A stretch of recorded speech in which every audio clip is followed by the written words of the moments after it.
Со чадори во рака и традиционален танц, матурантите го прославија крајот на средношколските денови. На веселбата им се придружи и градскиот татко кој ги поздрави и заигра со нив.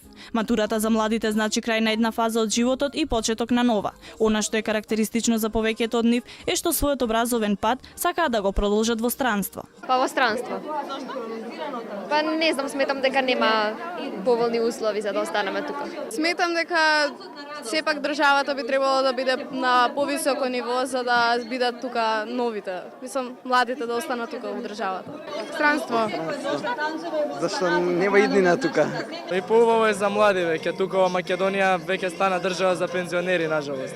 Добрата атмосфера и забавата не го засенија фактот дека од година во година бројот на присутните матуранти на парадата е се помал. Причините за ова според граѓаните се многу добро познати. Младите сакаат да заминат не само поради подоброто образование, туку и поради подобрите можности за вработување и заработка. Криви сме ние старите, бидејќи не дозволивме младите да дојдат до израз во секој поглед, почнувајќи од вработување, образование и се друго.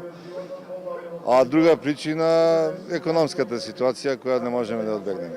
Бараат подобри услови за живот. Овде значи не сакаат да се занимаваат со проблеми кои што за нив не им се битни, со политика, така да тоа е заминувањето, значи подобар живот. Една од причините можеби е затоа што гледаат подобар перспектива за нивниот живот понатаму, можеби подобри услови за живот, подобро образование. Оти нема работа тука за тоа. Според податоците на Државниот завод за статистика, во редовните средни училишта на крајот на 2017-2018 година имало 70.861 ученик, односно намалување за 2,2% во однос на претходната учебна година. Слична е состојбата и кај основните училишта, каде што исто така се забележува пат на бројот на ученици. Праксата покажува дека студентите најчесто работа бараат во Соединетите Американски држави и во Германија, но исто така се заинтересирани и за некои од туристичките дестинации како Малта, Црна Гора и Хрватска.